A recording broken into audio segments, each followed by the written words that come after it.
You do all your own mastering? Yes. Why? Why do you feel like that's such a thing that you enjoy? Just to putting the finished polish on it, or the Because getting the dynamics? I hate digging for new music. That was not the answer I expected. But it's like, I want this track to last.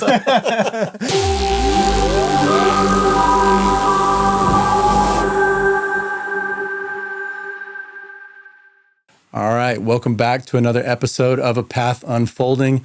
I'm your host, Jesse Brede. I'm here today in Austin, Texas, with none other than Slava Mindex. Hello. Hey, buddy. Good to see you, man. Good to see you. Long time no see. Yeah, man. I've been wanting to sit down with you for a while and just tell your story. We just released your new EP, Moving Shadows. Yay. And it's dark, it's moody, it's good. It's groovy. Yeah, I appreciate you working with us again. This is the second time we've released an EP of yours. And man, I'm really proud of you, dude. You've been just slow and steady, making moves, like leveling up in all the cool ways. So man, yeah, good to be here, brother. Thank you. Yeah. Thank you for hosting that release. It feels like a full circle thing. Because our first one, I think we did a couple before. Yeah. Like we did the flavors and Oh, that's right. and something else. Yeah, there's two. Yeah. I'm even blanking on the name, but it was really jazzy. And I love, yeah. It was like glitch hop era. Yeah. Yeah. Like I love that about you, man. You have so many different dimensions of your music. I was like, the other night you were on YouTube and you were just doing an ambient set and like playing with your modular and going to the piano and like no talking, just music. Yeah. I thought that was really cool. It was really interesting to see you just like in your element. Yeah, so let's set the stage, kind of rewind the clock, take me back to, you're from Russia, originally? Yes. And how long did you live there? Like, where were you born? Well, I'm a USSR baby, so I was born in Tbilisi, Georgia country. Do not confuse with Georgia State. Right. In 1982, so before the fall of Soviet Union, and yeah, it was very different times. And then my family moved to Moscow in the 90s, beginning of the 90s, like right when the big shit hit the fan. Yeah.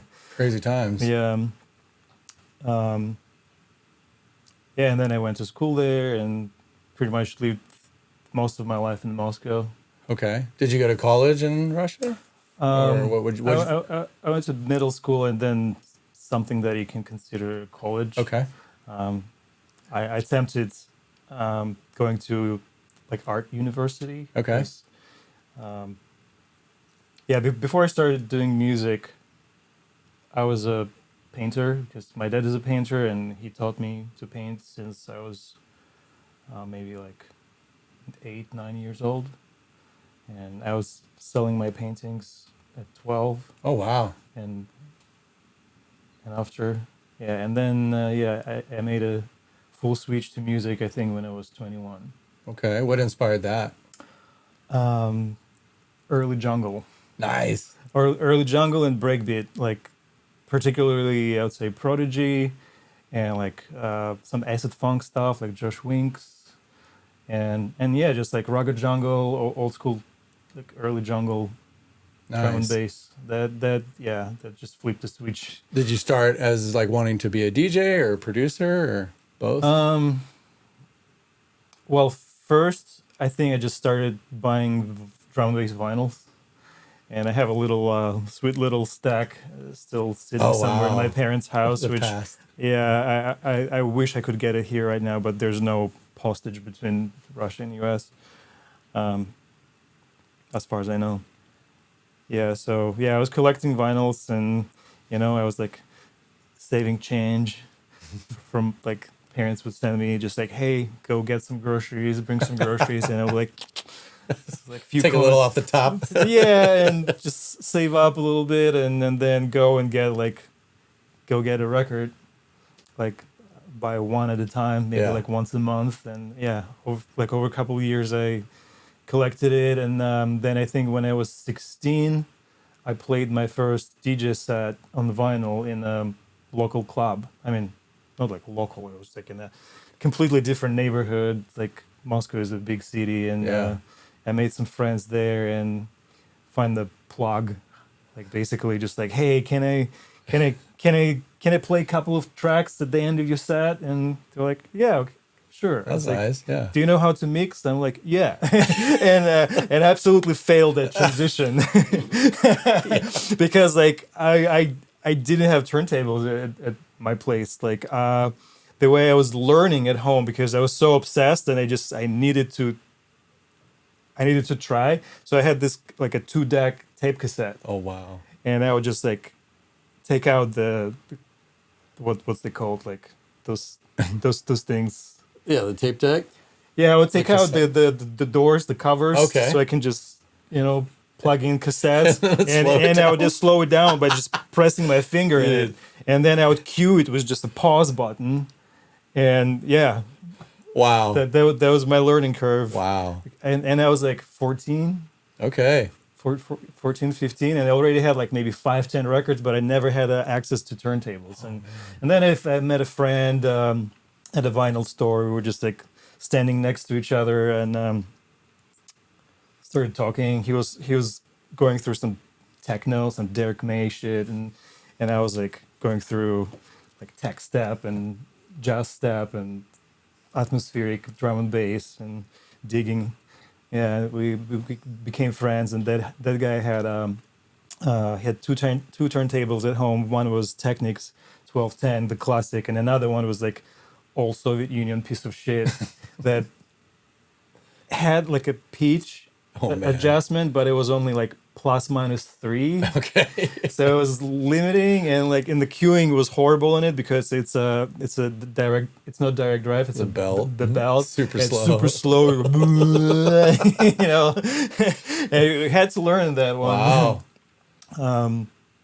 Yeah. I think there's something to be said for that, right? Like the hard stuff early. I mean, I would say, kids these days, they have it so easy. Like where the world Yeah. is our oyster. I mean, I had it a little easier. Like I definitely had 2 turntables, and I remember not really understanding BPMs and trying to mix 2 things that would never go, no matter how much you tried. And being Yeah. like, how does this work? Somebody show me. Yeah, that's fun. Those are good days, man. So you cut your teeth as a DJ, and then when did you start to produce music? I started trying to produce music. I think when I was 20 or 21, and before 21, I had no idea whatsoever how electronic music is made. I didn't know that you can use like, I didn't know that there's analog synthesizers. I had no idea. It was just a Mystery world out mystery there. world Yeah. out there, yeah.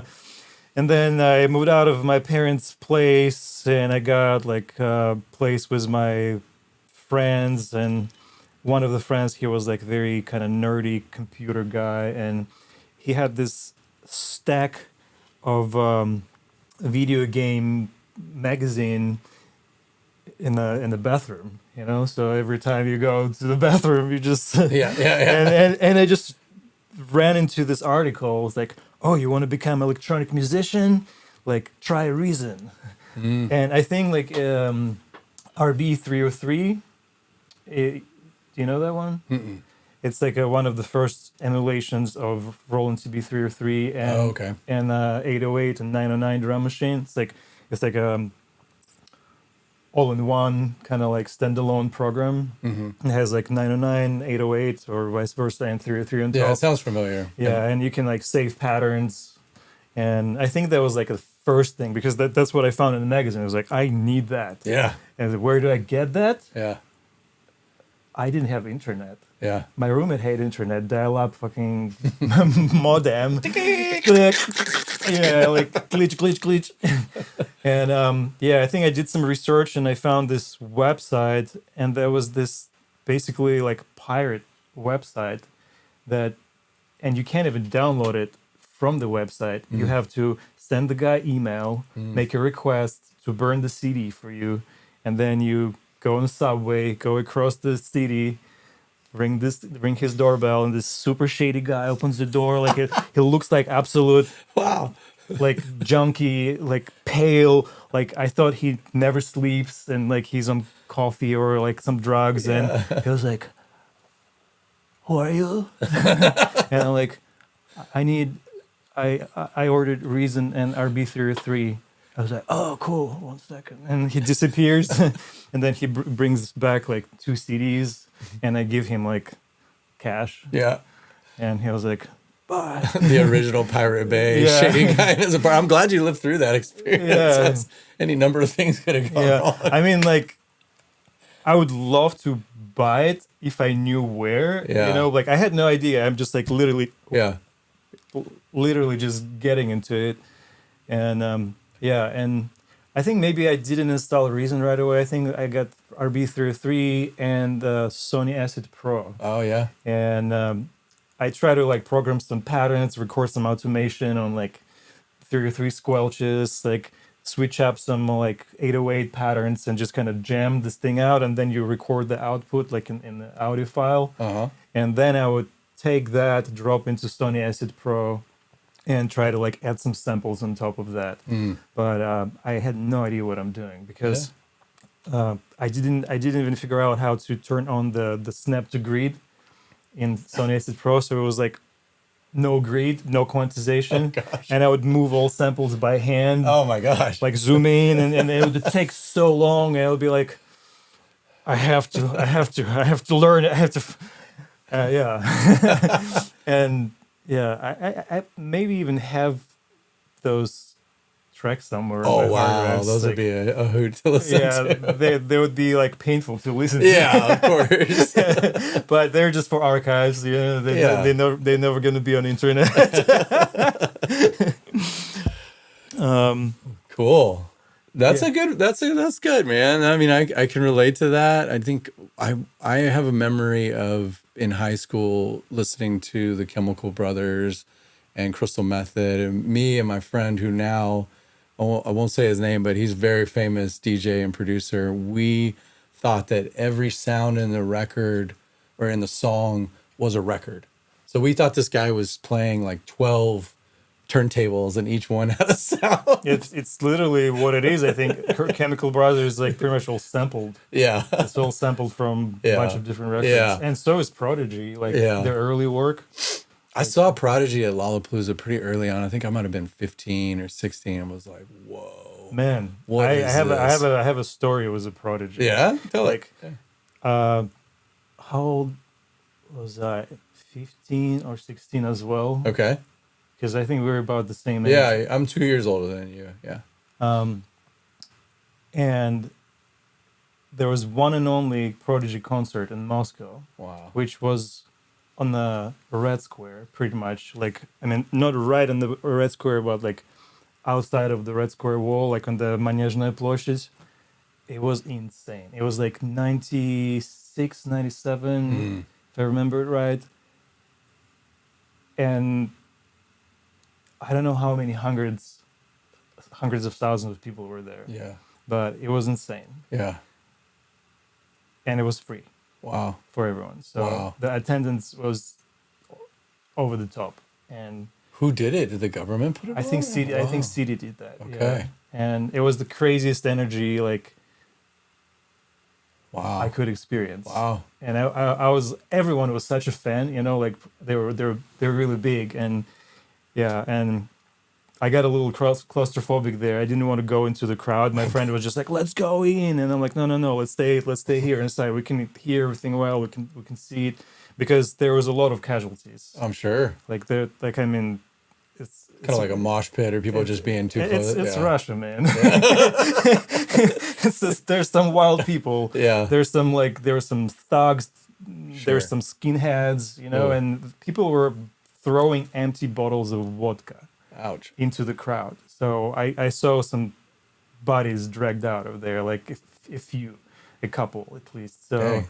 but overall, that was a still crazy experience. It's sad facts, you know, but like Yeah. a lot of people remember that. And if you go on YouTube and find those videos, you go in the comments, how many like 90s and 80s babies just commenting and almost like crying, like Yeah. like nostalgic, you Yeah. know, like What a time. Yeah, it was like Orbital, Underworld, Prodigy, Chemical Brothers, Crystal Method. For me, those are like the groundbreaking artists that really led the way to what I think we have modern day electronic music today. I just worked with Underworld at Lightning in a Bottle, and the singer is 68 years old, Wow. and the producer guy is 65, Grandpas. and they still rocked it. It was crazy to watch them put on this And show. was it like a full hardware set? Type thing? No. I mean, he has I think the producer guy's name is Michael. I mean, he has a whole rig and it's like a U around him. Essentially, he's running Ableton Live, but he has a lot of things going on to it. So it was an impressive rig, but essentially it was just a laptop running the show. And I don't want to disparage that. Like, he's clearly got a lot going on and it looks great. But, and also I think there was kind of a simplicity to it. But yeah, I mean, that's awesome. Yeah, I think seeing Prodigy live, I also saw Chemical Brothers and Fatboy Slim at Red Rocks, and I think that was 1997 or 98. Lucky you. And they broadcast it on MTV, and there's like I'm literally in my like raver visor, and I was like on TV for a minute dancing. Hell yeah. I'll see if I can find the clip. I'm gonna find clips for your Prodigy show. There's a lot. And like it's like a endless sea of people, and there's like a shots from the camera from the stage, and you can see the sea is literally waving. Wow. It's like it's going like like this, like people are jumping. Like, yeah, there was definitely mosh pits and people were just going crazy. Okay. Yeah. So then keep going. You saw them. You started to produce, and then No. I haven't started. Oh no, I yeah, didn't that was start to pretty produce early. just yet. I was 16 when I saw the Prodigy, and then what really was kind of life changing is this first electronic radio station that opened up. It was this 106.8 FM. It was like political, like just news kind of radio station, and then they started doing a switch up after 6 p.m. Like, so before 6 p.m. it's just like, oh, politics, like podcasts, whatever, blah blah blah, and then it just like switches, and it's like now it's what it was called, it was just called radio station. Okay. They just call it radio station. Nice.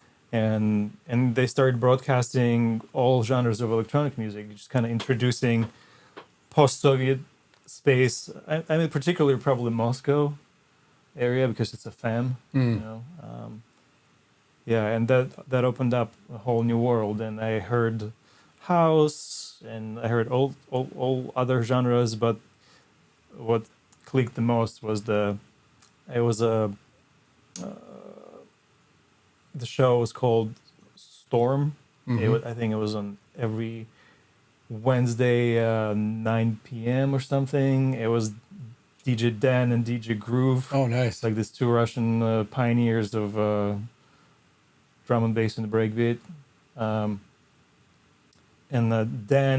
DJ Dan was a DJ and producer from a kind of boyish band, like a rap band that was like really big in the 90s, and they had this like super sexual kind of like little perverty lyrics. Okay. And people loved it. People like a boy band, basically. Yeah, it's like a boy band. Yeah, Girls getting the girls excited. People love that. Yeah. And because there's nothing like that. Oh, I see. It's like post-Soviet Union space, like it. And a lot of people, like parents and like older people, hated them for that, for being that way. But it was fun. And the DJ Groove was like one of the pioneers of the scene, electronic scene in Russia. He's still at it. Like, wow. He opened like the school, and he was like a radio DJ for a long time. And then he played all the big festivals, and he still does stuff. So I heard drum and bass from them. And they would tell a lot. So it was like format was like they would play some music for like 15-20 minutes, then they talk a little bit. They'll tell you about some artist or like a label that he represents, and just like drum and bass kitchen, basically, because I think they would go to UK to bring records, and they knew some people there and had some connections, and yeah, it was great to listen stories and music, and I would be like taking notes, like I like this artist, I like this Yeah. artist, and then I would go to a vinyl store and just say, oh, I know this. Yeah. Golly. Yeah, and yeah, and I was just dreaming about like I one day I want to make those sounds myself, because it literally those kind of bass lines and grooves, they would like play in my head, you know, like I would walk outside and I would just hear it, like I would just feel it in my body, almost like it wants to get out, you know, but I don't know like what to do with it, because like I didn't have I didn't get my own computer, like a PC, until I was 19. Okay. So when I got a computer, first I just like tried like Photoshop and stuff, and then later on I got to music when I found out about software in that magazine. And then next thing after Acid Pro and Reburst 303 was Reason 1. I jammed with it for like a year, and then I got a pirated Fruity Loops 3 for another year or two, and I was making some psytrance. Actually, I never got in, like, even though like drum and bass got me into electronic music, I never gotten super deep into like making drum and bass. I tried it. I played around with it, but then kind of like somehow psytrance captivated me for a few years, and I made 2 albums.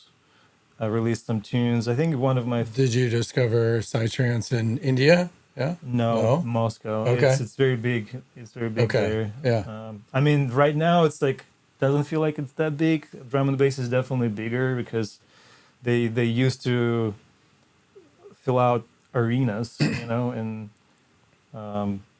yeah, St. Pete is really big on drum and bass. There's like a huge drum and bass festival every year. I don't know what they're doing now, because I think a lot of artists just don't want to come to Russia anymore, and that's understandable. But they have plenty of locals. I mean, like Russian drum and bass scene is very strong. Like there's so many names that are It's its own scene, right? Yeah. Makes sense. Yeah. Yeah, and then I started releasing music. I think my first track was a down tempo track, like on a CD compilation, with some like OG down tempo and dub names. Yeah, and that was like achievement, you know, like the first tune on the CD.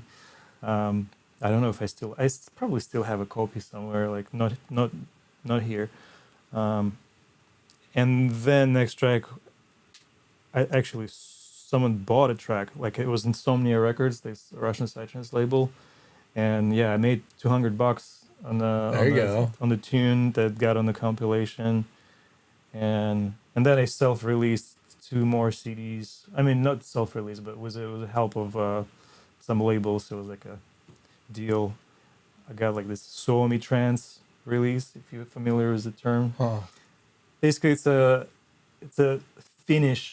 Finland take on the psytrance, which is very funky, weird, high tempo. Still sounds psytrancey, but it sounds more like a hybrid of funk, jazz, psytrance, and breaks. Wow. So what is it called again? Suomi trance. Suomi trance. Okay. So I was obsessed with that, and yeah, you can go on YouTube and find my album Cats on Air. Oh wow. It's funny. Yeah. It's a funny one. It's overwhelming. Yeah. I think I made it like in one winter. Okay. And I was drinking a lot of coffee. Yeah. Yeah, I would be just like strong cup of coffee or 2 and pull all-nighter, you know, and drive my ex-girlfriend crazy. With all the like squiggly noises. Like, yeah, exactly. You know what Suomi trance is. Yeah, there you go. I got it. Yeah, you described it well. Yeah. yeah, I couldn't find my place in the scene. Um, I never was like a big networker, and like uh, I would not just go and be friends with someone just to get a gig, you know. Just like just doing my thing, and it never clicked. I mean, I got a couple of spots, like a couple of sets at festivals, but it was like not inspiring, like small crowd, or they get like a shitty time slot, you know, and it just kept going for a long time. And I was like, well, I felt like something is maybe not my thing. I don't know. And I was just always experimenting with genres, you know, like I tried every genre you could mention probably, like, and I still make techno and deep house and everything in between as Never Sky, because I I need that I need those other outlets to Yeah. just not feel boxed and bored. Yeah. So then I switched to, like, I started making more like melodic, dubby stuff, down tempo, up until and IDM was a big thing. Like, yeah, how could I forget? Like Square Pusher, Affix Twin, Outtaker, like the whole Warp Music basically label. That was a huge inspiration. So it's still in my DNA, in what I make now. You know, those kind of like down tempo psychedelic dubby things from like early like Schulman and Spongol and Ott, and like IDM elements, which is like basically just like stuttery, glitchy, like super glitched percussions and those textures, and then later on dubstep. And weirdly enough, there was like I haven't heard of like UK deep dubstep until a little later. First, I discovered just like abrasive American dubstep, and I mean, for that moment, that was very new and very kind of like shocking and surprising. I was like, whoa, and everything was kind of blown away. It was like a phase when people just got introduced to that thing. Everyone was like, whoa, that's crazy. You could hear it like blasting from people's cars, you know, and so I got a little inspiration from that. But I felt like, yeah, it's cool, but it's too abrasive. I can't listen to more than one track, you know, or two. But it's very cool. I really love the texture of the bass lines and the, like, a deep wobs. So I experimented with kind of like dialing different proportion and softening it a little bit. And then later on, I heard UK deep dub, was like, oh, this makes much more sense. This is just softened version of that. But I didn't know that actually that shit originated from that, because I didn't know the kind of history behind that at that point. Yeah, so I kind of like ended up blending those things together, like psychedelic, dubby, melodic, dubsteppy, and like experimental little glitchy percussion. So it's all got molded together, and that sounded like Psybass, which I never heard the term at that point. Yeah. And then I started putting that out with a like label or just like on my SoundCloud, and there was a like times where people would really like go on SoundCloud and discover and connect and chat with producers from across the world. I miss And those days. yeah, man. And that's how I met my friend Jake Mumukshu, who is Jake Penn right now, the main guy behind Minimal Audio, and Schwax and Sixes. And Jake hit me up on SoundCloud. Yeah. It was like, bro, like, sick tune, let's collab, you know? We never collab. Maybe we will one day, but he's still my good friend, and I love him. And just saw Schwax at Infrasound. He just showed up there to, I guess, hang out and support friends. Nice. That was awesome. And all of them, like all three of them, actually behind Minimal Audio. Yeah, and that's how I found out that there are other people who make stuff similar to mine. I was like, whoa, this guy really has the same formula, like kind of like Recipe. Yeah. same recipe, like dubsteppy, ingredients, glitchy, and like psychedelic, like squiggly melodies. I was like, wow. And then after that, it was like I discovered through them Enigmatic Records. You remember that one? Oh yeah. Yeah, that was like Yeah. Yeah, they were really pushing the envelope, I thought. Yeah. So quality, so consistent. So like I'll just speak from Gravitas. I felt like we were always like kind of like what you were saying, like I always wanted to experiment with different things, and I didn't really care so much about the exact genre, but I just wanted to work with different artists. But I felt like Enigmatic was like so consistent. Like this Yeah. is the sound. And I was Yeah. like, wow, that's impressive to like drive your, blaze your own trail like that They hard they like they that. they set the bar. Yeah. At that point, it was just like, Yeah. whoa, this is new, this is high quality, this is different. Yeah. It's like all the things I like in one pot. Yeah. Yeah, and the like curation of those compilations was amazing.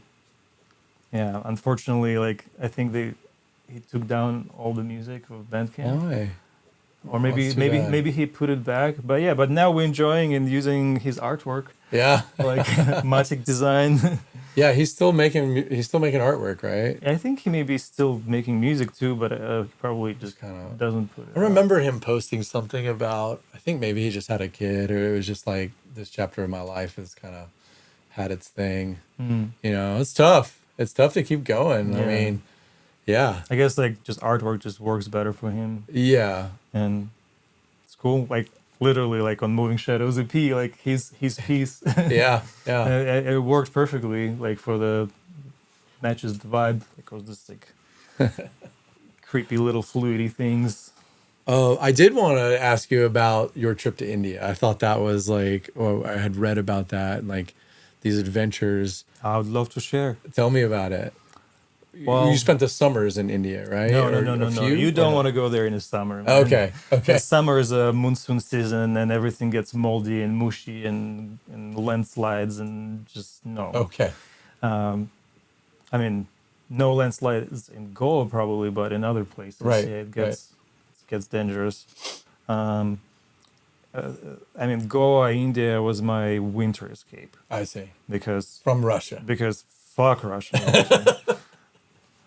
It gets to like -20, -30, snow, ice, mush, dirt, ugh, Yeah. like pain in fun. your fingertips Wow. and in your toes, and just like the wind burn on your face, and just not pleasant, not pleasant, and depressive because you don't see any sun. You stay home and you go out. You wrap your face. You put all the layers, like 2 layers of pants, like if you live like in Alaska, or something. Right.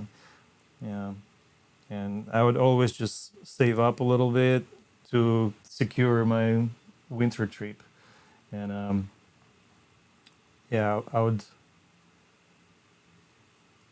First time I think I went for a month, and then second time I went for 2 months, the third time I went for 4 months.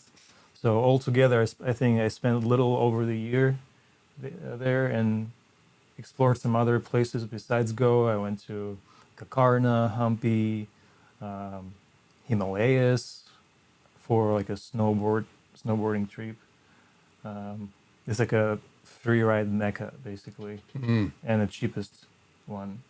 So if anyone's watching this video and love free ride, I'm not really a free ride. It was all my ex-girlfriend. She was like, "Come to Himalayas for a week. I will make you into like pro free rider in like 3 days." I was like, "Okay." Wow. Yeah, it was beautiful. It's like high altitude, heaps of snow. Everything is just covered white. Wild monkeys fucking outside all the time. Sweet. Yeah, like literally you look out of the window and they're right there doing their thing like every 10 minutes. Savages. Yeah. And yeah, they would like smoke shisha every evening in the restaurant, like a cafe where the dinners. Play board games. Was the oldest like international cruise, and people from all over were there, like Australians, Americans, Europeans, Russians, Ukrainians. Like there was like a whole. Were you staying at international- like hostels? Where? Yeah, it's like I mean, this Like whole cheap their whole hotels. business is basically built around freeride Oh, I see. and the mountains. So they provide you like some gear if you want, and they have like a heli business. So like there are some places that you can't get on the what's called the lift thing. Oh, the what is it? The gondola? Yeah, Yeah. yeah. And so they would take people in helicopters and they just jump off and free ride of like higher peaks. And yeah. And when you went to Goa, did you get crazy with the psytrance? Did you go to a lot Oh of yeah, parties? Goa is a psytrance capital of the world. Yeah. I think, or like The psytrance mecca. full moon parties and all of that. Yeah. Full moon parties. I heard full moon parties in Thailand on the Oh, that's Koh right. Phangan. Yeah, Yeah. those are gross. Are they? Yeah, What's gross about them? it's more like drunk Oh, tourists got it. just Hook up situation. yeah, puking on the beach, Oh, super gross. drunk, and just yeah, that's what I heard. I never been there, but like I heard horrible stories that just like you never should go. Okay. It's like a very touristy thing to do. You know, Yeah. like, Okay. Yeah. I'm confused there. So the Goa parties and maybe there's also some party called full moon party. I'm pretty sure there would be. yeah. I mean, full moon happens everywhere. Why not to utilize such a good name for marketing? Yeah. Yeah, but Indians love psytrance. All the tourists there love psytrance. I mean, like if people go to Goa, they probably love psytrance. Mm-hmm.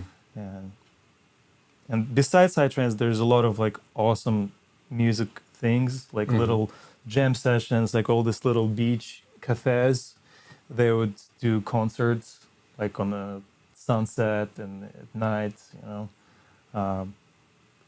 Tons of really awesome live musicians from all over the world. Like I met some really awesome guys from UK, Switzerland, some singers, songwriters, hang drum players, didgeridoo players. I met this amazing, basically like I would call he like a circusy performer and a juggler and fire spinner from France, Joti. Like he's pretty big on YouTube, and yeah, he was on the Arambol beach every sunset with his crystal balls, balancing like 3 of them on his head and doing handstands with them, and yeah, ridiculous stuff. And yeah, it was really awesome to witness. But then everything gets old at some point. Yeah. I just got tired of certain things about like a local culture, Sure.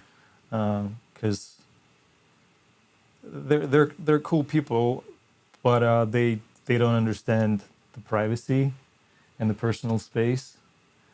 Maybe it's just like their survival thing because they always try to push and sell something Yeah. to you, and there's a lot of like little scammers going on the beach who are trying to like clean your ears for like 10 rupees, you know, and Just give them the rupees. Get out of well, my the ear. thing is they're trying to stick something into your ear Yeah. without your Consent. yeah, and they just get close to you and just like goes like with this metal thing into your ear, and then like if you let them, or they can pretend that they got something out, and they show you this like gross whatever like waxy thing on like chunk, and some people maybe believe that, like, oh my god, you got it out of my ear, please clean the other one. You know, but it's already was there, it never came out of your ear. Oh, God. And Yeah. it's stuff like that, and they just like get get into your face and just never leave you alone. You're just like, please go away, I'm just Yeah. trying to like hang out Yeah. with my friends, and just like they'll just sit next to you. Lots of things. I don't want to talk shit, but Yeah. it just like things that get really, you can close your eyes on it in the beginning because it's just like so cheap and wonderful and warm and fruits and Yeah. seafood and music, but then that just really that just gets old. Mm-hmm. And It's like the poorest countries. They have then Yeah. they become the tourist destination, and then Yeah. people are just like doing whatever they can to make a dollar.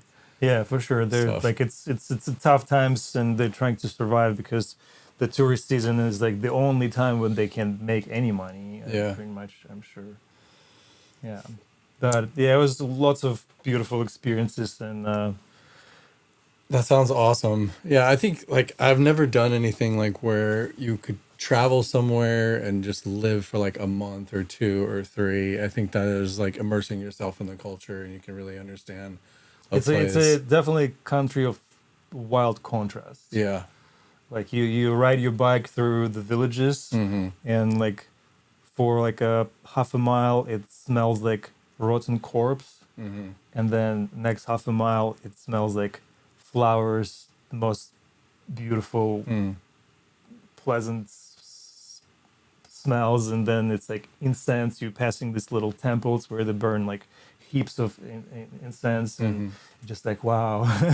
And then it's just changes like trash, trash, trash. Just Yeah. like ugh, Yeah, like they have really something. bad sanitation there. I know that. Yeah. Well, that's interesting. That sounds like quite the adventure. Well, let's shift gears. I wanted to hear about you just recently got to play at Tipper and Friends and you played, right? Yeah. And you played just before Dave, and obviously Dave Tipper is retiring.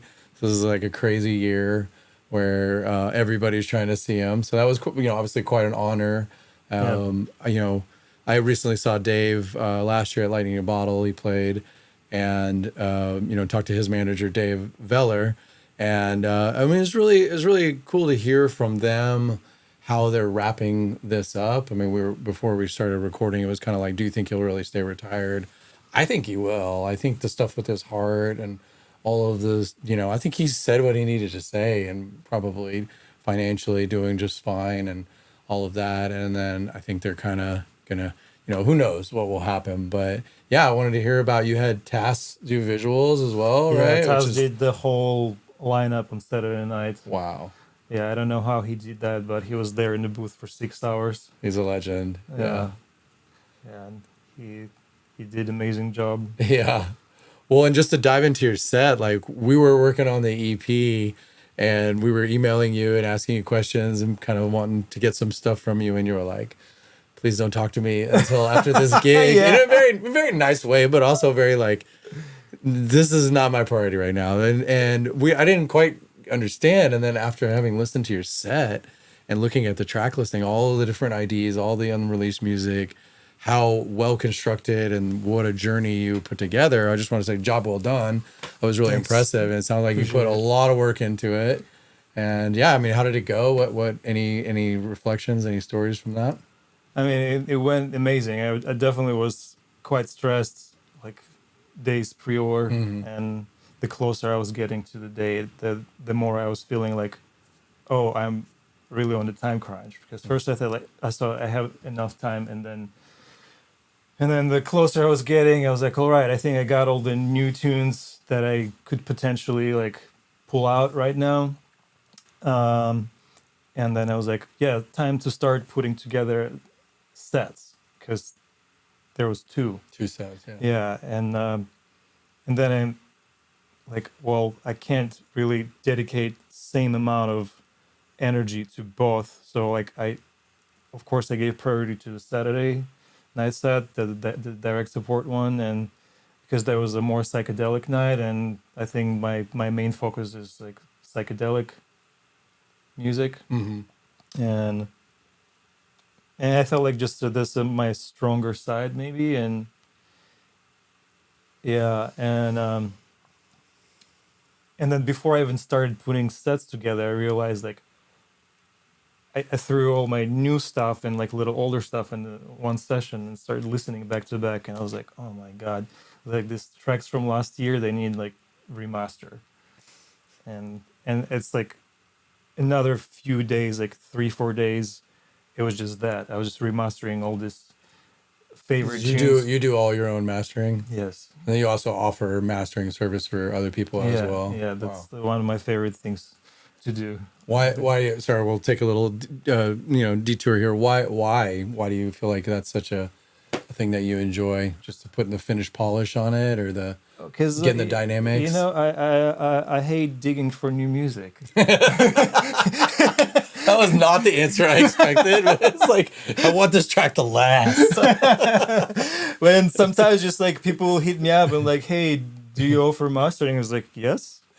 please send it to me. And like I get surprised in a really nice way. So often people send me awesome tunes, and then they just enjoy listening to them and polishing them up and perfecting. Like I just love it.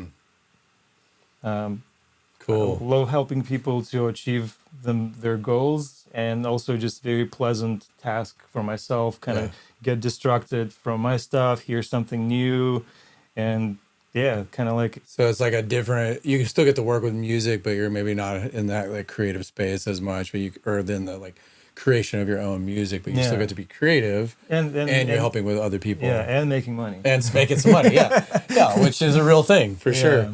Ah, that's interesting. Well, cool. Well, yeah. So I guess if anybody needs any mastering, hit up Slava. Yeah, hit me up. Yeah. I mean, I gotta say, your masters really shine, and they're really consistent. And I think there's, we have this loudness war. Everybody's trying to make it as, maybe not so much in the Psybass and the tipper world as much as like the heavy dubstep world, but it's like let the tune breathe, right? And like our ears can only take so much, and especially like an hour or two or a full night of music, like it really matters. It really matters how well the master is, and if you're erring on the side, because right, it's just all subjective. If you're just ripping it, then after a while, like your ears don't hear it anymore. So I really appreciate the dynamics, and I think that's one of the things about the tipper scene or that whole scene in total is there is a more appreciation for dynamics and the willingness to like dive deep into a moment and just be in that, ethereal space of the music. And then when we hit a big moment, a big break, a big drop, it feels better. It's like even though Tipper's tunes, his bangers are super loud. Yeah. But they're crisp and very clean and like very snappy. So that's kind of like that level of dynamics that is preserved there that just makes it sound like lively and breathy. Yeah. I mean, like any experienced audio engineer would understand that you want loud, but you don't want to destroy your transients. Yeah. Once the transients are gone, like it doesn't sound exciting. It just sounds boring. Yeah. And flat. Like a brick wall. Pounding your head against a brick wall. Yeah. So there's a sweet spot. Yeah. So you had two sets. The first night was more like party, and the second night was more like psychedelic journey. Yeah. So you felt like the second night was really like you got to highlight your strengths there. Yeah, definitely. First night, it was more like the set that I put together was more jazzy, funky kind of party music, some like flips, like old hip hop stuff, and I think people loved it. People had fun, but I saw like internet that definitely people loved the Saturday night set more. Some people said like, oh, actually Friday was the one for me, but I was like, cool. Apple and oranges. Yeah. Apples and oranges. I think Dave and his team, right? Dave like do a really good job of curating those lineups, and the hospitality. Yeah, good. It's good to hear that. They're the best. And like they're not right. You look at some other festivals and their lineups, and it's like obviously it's a business. We're trying to make money, trying to sell tickets, but like they're in such a cool space to just really put a focus on the music, highlight certain artists, and I think that's obviously a big nod to you to have you play two sets and kind of just showcase all that you can do, right? Yeah, I was honestly shocked when Dave offered me that. Yeah, like we're thinking about getting you for two sets. I'm like, okay. I thought for a second, can I pull it? Yeah, and then I was like, I probably can, and like ask some of my friends, like, oh, and they're like, oh, you can do that. That's awesome. You got plenty of music. I was like, those are good friends. Am I? Good. Yeah, man. Okay. Yeah.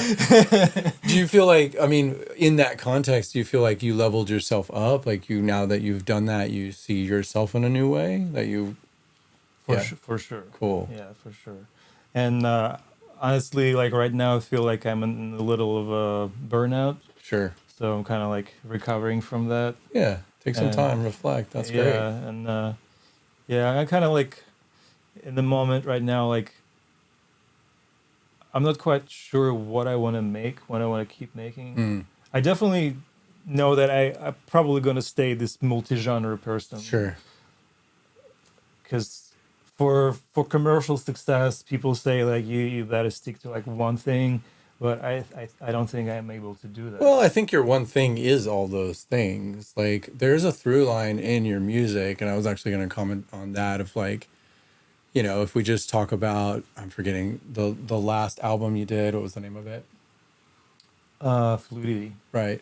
Into Moving Shadows, like that's quite a difference, but you can still tell it's you. And that's what's cool. Like you are an artist and you have your voice inside of those, and whether you're going, you know, down tempo and, you know, dreamy ambient type stuff or heavier, darker stuff, I can still tell that it's you. So I think I want to encourage you to just keep exploring, because I think that's what makes you interesting and exciting.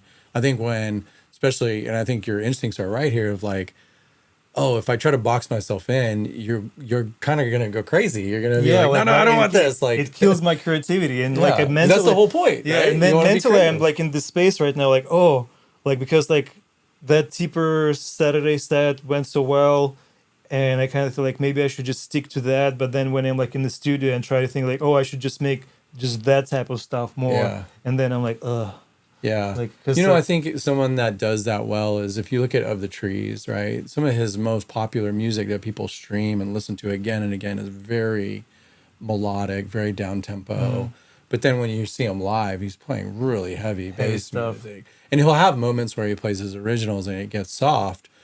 And so I think that's kind of the where we're at in this world of electronic music. People want that live moment. They want to dance. They want it heavy. They want you to take advantage of these amazing sound systems that we have. And then when you're at home and you're cooking, you don't want to just bang out. You want to listen to something that's more a journey and a story. So I think that you have developed that. And I think that's like you're way ahead of a lot of other people in that way. That's a really cool, like, you know, you're very versatile in that way. So I would say, Thanks, man. yeah. Good to know, because like from my own perspective, like I don't even know, do I have a style? You know?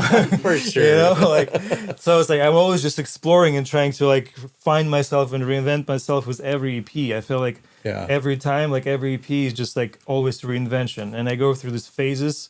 Like I would like ride the like darker kind of 130 140 wave for like a year or two, and then I always come back to it. Like I'm still working on some 140 stuff. Yeah. Like it's just a little more psychedelic maybe, and rather than kind of like minimal halftime vibe. Yeah.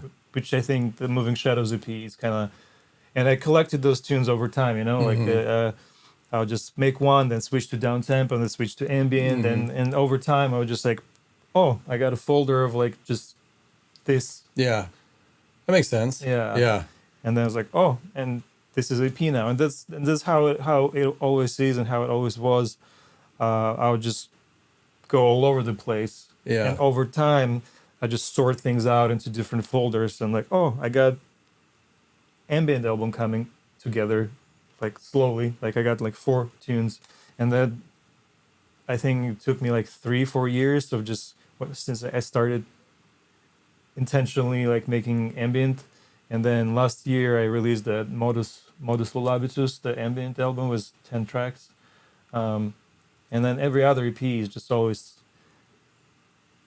I never intentionally make EP. I was like, I never do it like, okay, I'm going to just make this type of EP right now for next month. I'm going to be just doing this. No, it never works for me like that. Yeah. I get bored, I get frustrated, I get feeling boxed, and inspiration goes away, and I feel like I always have to give myself full freedom.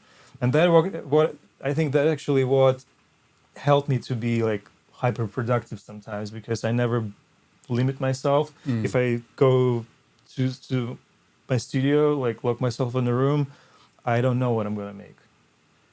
I just start exploring, playing with things, and just let myself be like a kid in the playground, you know, and have fun. And if it sparks something, it sparks something. If it's not, I'm gonna go on the walk or just go work out. Do you feel like you have gotten better at doing that, of trusting that if you sit for a little while that you'll find something there? Like, Well, right now I feel like I'm a little stuck and like feel like I'm disconnecting with that skill a little uh-huh. bit. But I think yeah, I'll work through it. But yeah, like previously, I felt like that's what really works for me. Yeah.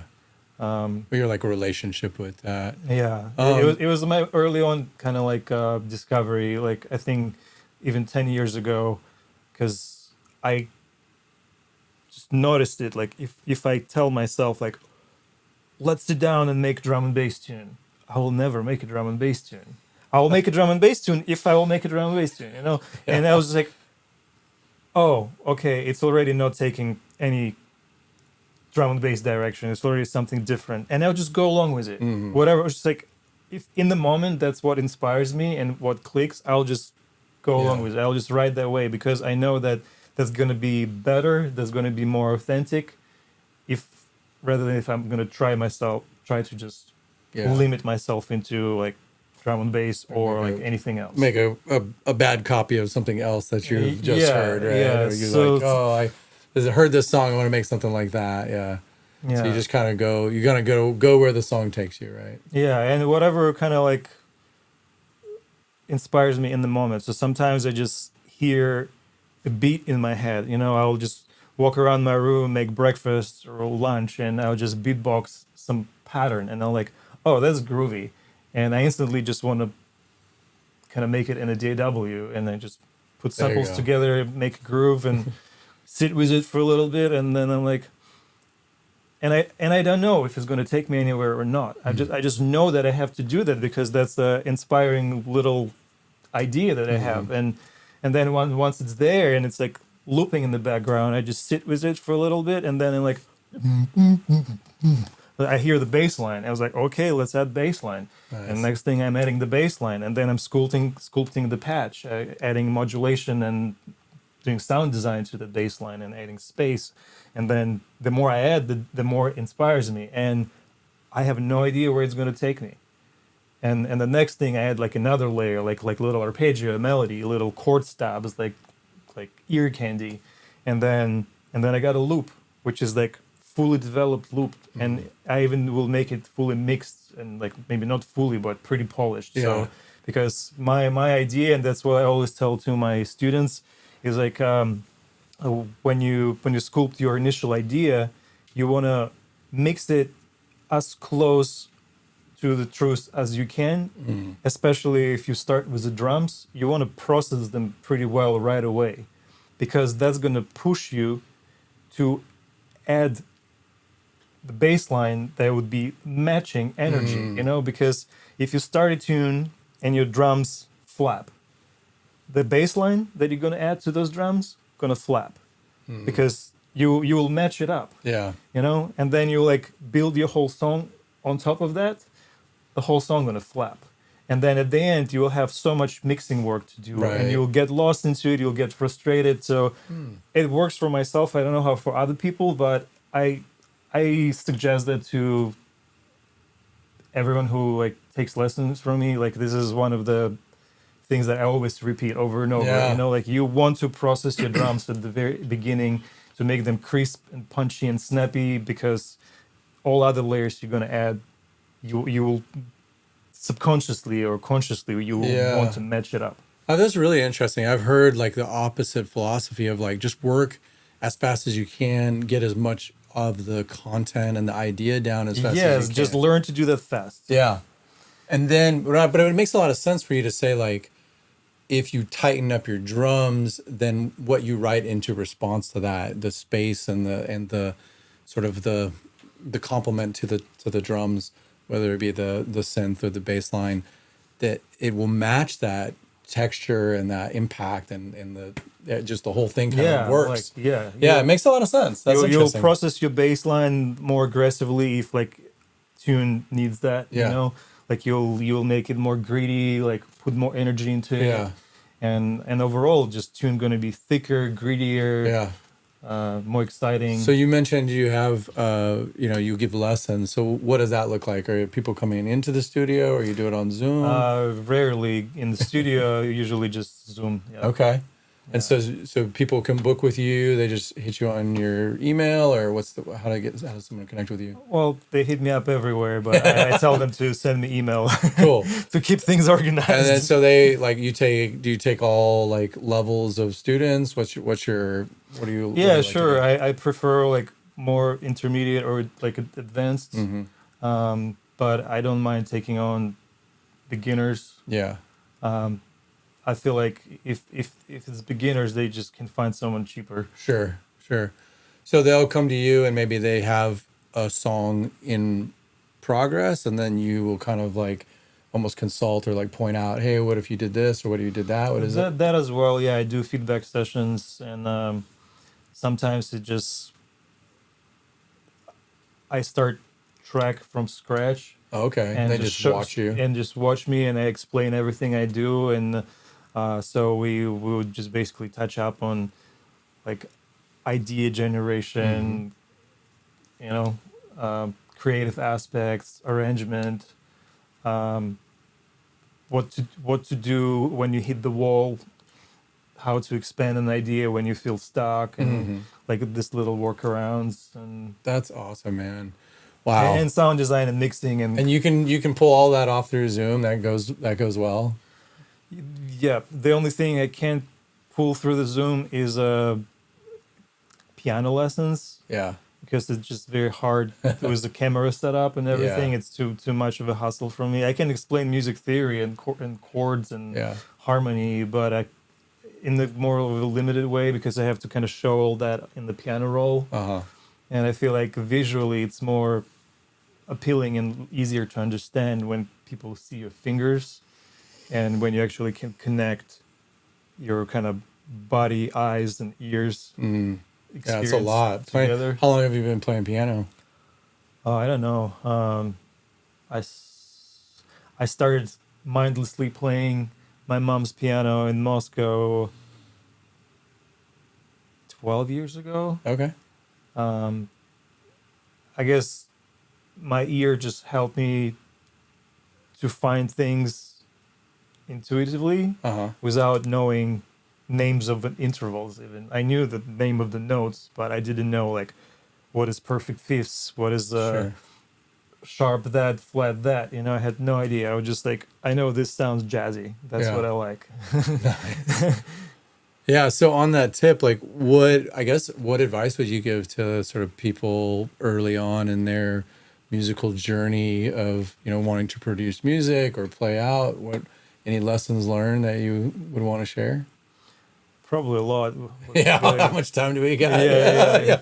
I don't Yeah, pick know. one. I mean, anything about go for it. I would say don't ignore music theory early on. Get yourself a good pair of headphones if you can't afford good pair of speakers. You can definitely save up and get a good pair of headphones. I can just ease your pain and direct you in the certain direction. Get Sennheiser's HD 600s or Shure's 1840s, which are very similar to them, because all the other ones would be overpriced or not flat enough, and those ones, the flatness and honesty and price ratio are, I think, the best on the market, and they're only like $300-400, and you're gonna get used to them, learn them, and you can trust them. And yeah, don't ignore music theory because that's gonna just open a lot of doors and make things easier if you're trying to make somewhat melodic music. Yeah. Because if you want to make like one note bangers, you don't need that. I mean, like ignore that. Totally save your time. But yeah, if you want to make like something emotive and touching and that resonates with feelings, yeah, you want to explore all the colors of harmony and all different moods and chord changes, chord progressions, and it really helped me once I dived in and self-taught myself on that.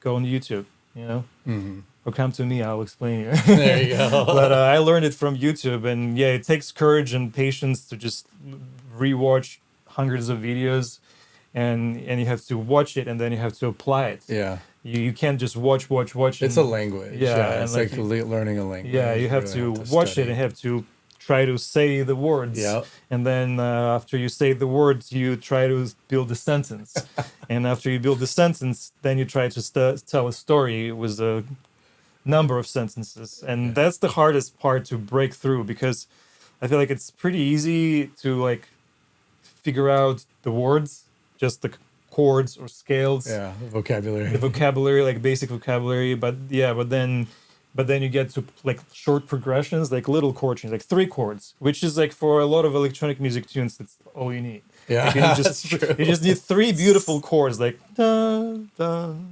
da, Yeah. and then you build everything around it just by layers and switching things up. Totally fine. I Yeah. don't hate it. I do that myself Sure. often, like in the more of like a simple tunes, just kind of just sets the vibe, you know, Hmm. like and you go along with it, you build upon it, and perfectly fine. But sometimes I want more. Like sometimes I just want to go deeper into like motive explorations, and then I try to unfold that progression and make it four times longer. So there would be like two parts or three parts. Like one part is like bright and happy or like neutral, and another part is like a little dark and moodier, but then it kind of goes back to the neutral happy with a little change up, and you can just explore, you can go places with it, and it's really liberating, Yeah. I would say. Yeah. And just more, there's more to say, right? Yeah. Like you feel that and that and that. Yeah, maybe one of the reasons I haven't been like lately, I haven't had that crazy like production output, because I've been just spending all my time on piano. Yeah. So you're Just just generating some yeah, new just ideas. generating ideas. I record little snippets, Mm. and then later maybe I'll just do something with it. Maybe I'll like chop it up, make like a lo-fi tunes or Yeah. like down tempo tunes, or maybe just throw it into granulator and like fuck it up. Yeah, man. So you're fit. You've got some fitness. You Um, work out. You take care of yourself. You like going to the gym. Like, what is your? I guess what's your relationship with exercise and working out, and how does that tie into like being a creative? Obviously, sitting in front of electronics for a large portion of your day. Is that kind of where you get your motion your mojo going out in the gym? it definitely helps, Yeah. and it's I'll say it's necessary if you're a full-time producer and spending hours a day in a chair. Well, I started working out like as a teenager. I got pretty big when I was 19. Mm. Then I got into psytrance scene and I lost all my muscles at raves. Yeah. I got pretty skinny, but I was like still fit. You know, I was just not bulky anymore. Um, and then I got into yoga and stretching because I was already producing, and I felt like I have to I have to stretch. Hmm. Um, and then yeah, kind of build this relationship with it where it was like a big part of my life. I would still do like some calisthenics and just body weight exercise without any weights for years. But yeah, now I stretch a little less, but just lift more. Hmm. I know I feel like this really gives me this kind of hormonal boost, like endorphins, dopamine, whatever, Yeah. and keeps also my kind of muscle corset toned, so it Hmm. holds my back and my posture, because at some point I was really in a bad place with my lower back, because I was playing 15-hour sessions multiple times a week and not sleeping well, forgetting to eat, forgetting to drink. You know, it's a big thing. Hydrate, like that's important. But like I was just like in such, Yeah. yeah, just like I go through these phases of like total obsession.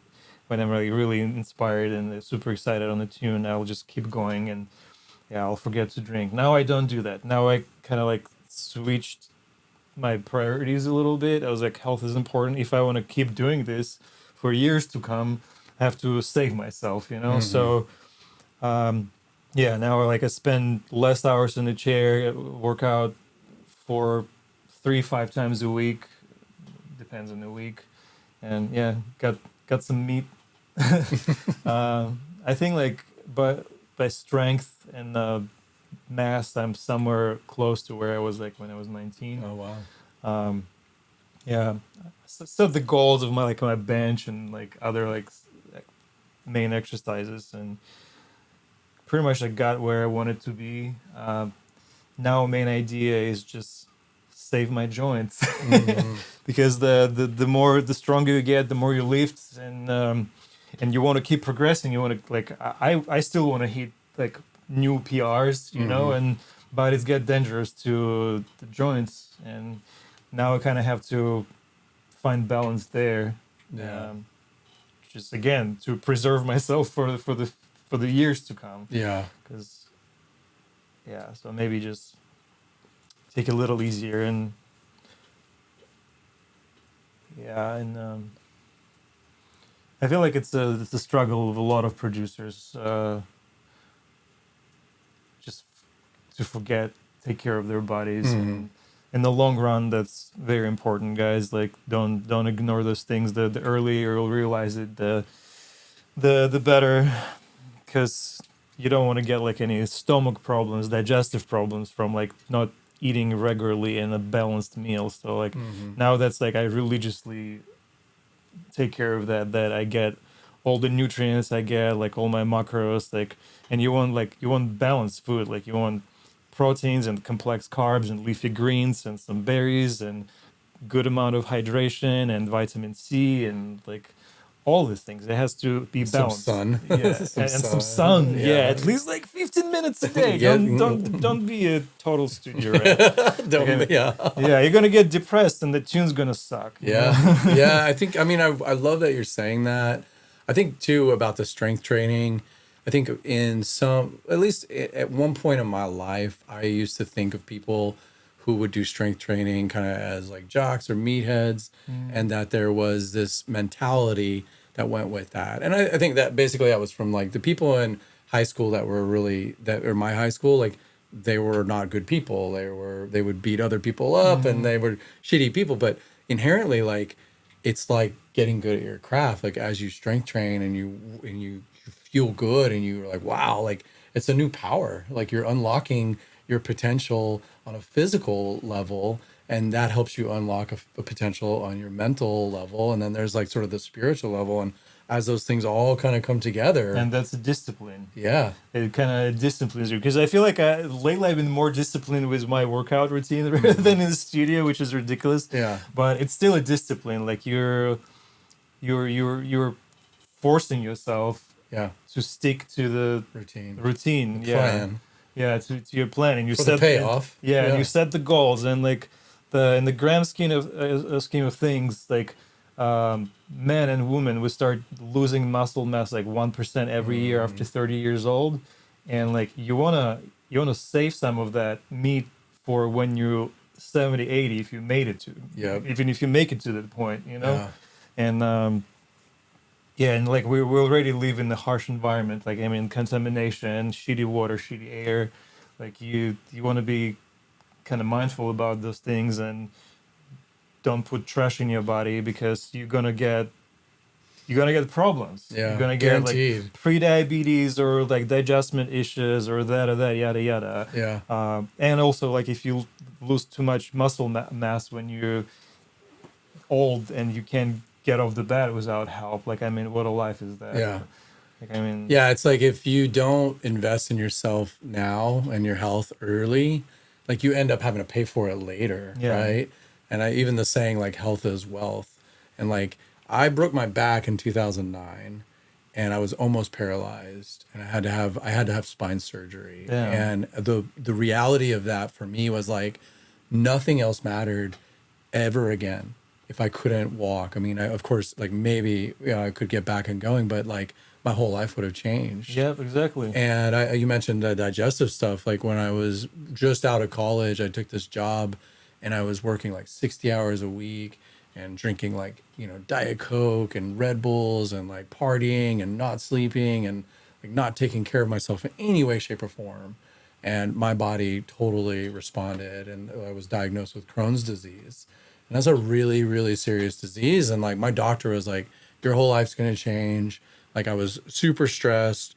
I was not eating, like everything you just mentioned. I wasn't exercising anymore. All I was doing was working and partying. And when I quit that job and I got rid of the stress, because it was a really stressful job, then I started eating healthy again, drinking water. My body healed itself. It took about 6 months to a year. And like you said, like the hormones, like everything, I started to feel better. Like it was like such a lesson in all of that. And I mean, yeah, I probably did some real permanent damage to myself. And yeah, I guess it's a great topic to share of like, it's not something like extra, and I think kids these days or people were growing up in a time where it's much more common for, hey, yeah, I want to take care of myself. And like, there's a lot more knowledge and information out on the internet than when I was growing up to be like, wow, this is a cool thing to do to take care of yourself. So, I mean, I think we're in a good place in time now, but people still like ignore that. And I think it shows up. It ends up being like you pay for it one way or another. Well, it's also another reason why some people ignore it, because life is just fucking hard. That's true. There's not enough time on their hands. They're working 2 jobs, Yeah. and it's very difficult to have time and It is a motivation luxury, and energy. yeah. Like when they just get home and they just want to pass out, Yeah. or just like zone out and Or watch if you have TV. kids, if you have kids in a job. Yeah, exactly. Like Then that's it's a like- completely different story. Yeah, so I'm kind of like feeling blessed that I have the time in my hands to take care of myself. Good point. But I hate that's like what you're describing with your back. Like I didn't get a surgery, and maybe if I push more, I would need a surgery. Mm-hmm. But I would get weeks of like almost not paralyzation. I would be able to move, but the level of pain Yeah. from like attempting any minor movement Yep. would be so bad. I would stay flat on the bed for 4 days Yeah.